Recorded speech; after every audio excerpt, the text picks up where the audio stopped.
What's happening, guys? I'm Dan. Welcome back to the channel. We're diving back into more nostalgic Michigan craft beer. It's the infamous Oberon Ale. Guys, we've done this a bunch of times on the channel, maybe 4 or 5 times now. Why do I keep reviewing this beer? I have no idea.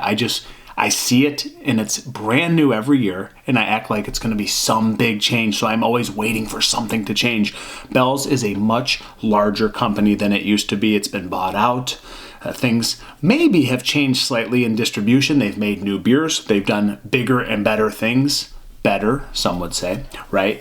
It's lost the privately owned small feel, but guys, they grew it. Larry Bell grew this massive company into what it is today. So we always investigate, is Oberon still awesome? We're going to check this out today. So again, this is the 2024 Oberon. They have not changed the can art. Good move, Bells. And it's an American wheat ale. We know all of this. The only thing that's changed over the years is there is now a Best By date rather than a canned on date. So it's Best By August 25th, 24. Take my word for it. This is not an old Oberon. It's brand spanking new. So yeah, 5.8%. And let's investigate this pint. So you can obviously get them in bottles. You can get them in 12-ounce cans.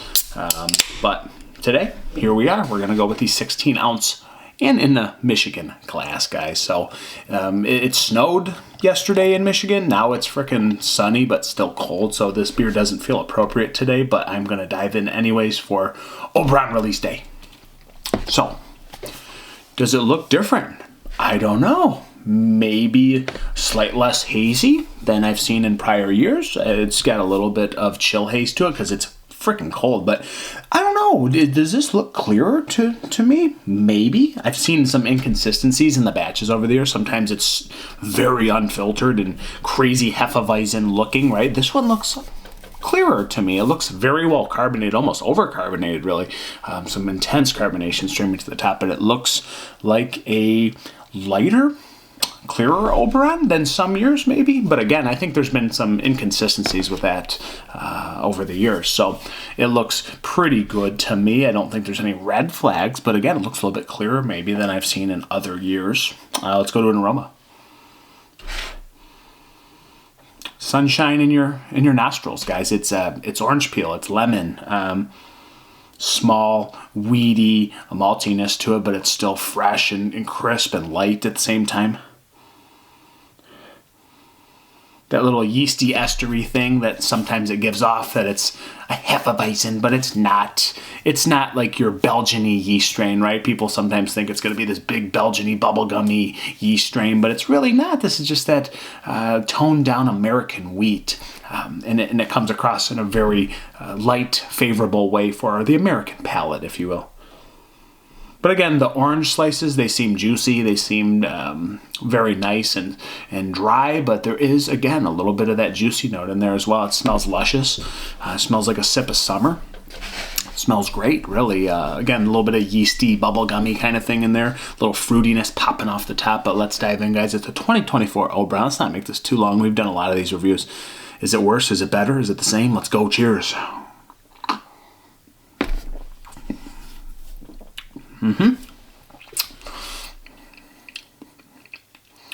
Pretty crisp. A little bit of like syrupy yeastiness, if that makes any sense. A little bit of that syrupy orange peel kind of sugar, you know, but it's still a dry beer. It's got a little floral in it. Maybe a little less spice, like a little bit less of the floral spice that I've gotten in some years. It's hard to say.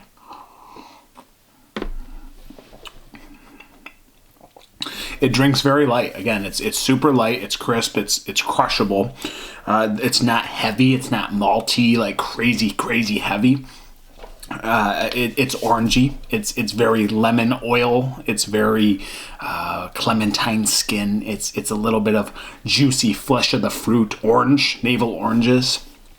But then it just has a nice soft bitterness to it. It's a very light bitterness that just eases into a little bit a floral dryness on the back end, but I don't know. Is it different? I feel like there's been some inconsistencies over there. Is there something so wrong with this beer? No. It still tastes like a solid Oberon. Maybe, if anything, a little bit less spice, a little bit less floral, a little bit softer crispness to it. It's hard to say. Is this less wheat than I remember? It's so hard to say, but I'm leaning towards it's a little bit lighter than maybe some Oberon batches. This just feels light and super carbonated, and maybe just a little less malty, just a little bit less heavy than maybe I remember. Is it bad? No, it's a really great beer for summertime. This would be super tasty if it was like 80 degrees outside. I can't wait to try an Oberon when it's 80, but I will say the only notes I get, guys, maybe less spice. Not that it ever had that much, but there were some times I remember this being really filtered, or unfiltered, I'm sorry, and a little bit floral kick, a little bit of spicy, cloviness. It doesn't really have the spicy clove. It doesn't really have the malty, estery, Hefeweizen feel. I mean, yes, it's a wheat still, but a light, crisp wheat. So, will everybody like this? I still think they will. But in my opinion, it drinks light, it feels light, feels like a little bit less Oberon than I remember, but really tasty wheat at the end of the day for the American palate. It's still great. Maybe I'm stupid, maybe I'm crazy, maybe nothing's changed, but it feels a little bit lighter, and it feels a little bit less wheaty, Hefeweizen-y than maybe prior years. With all that being said, this is a great crusher. It's still orangey.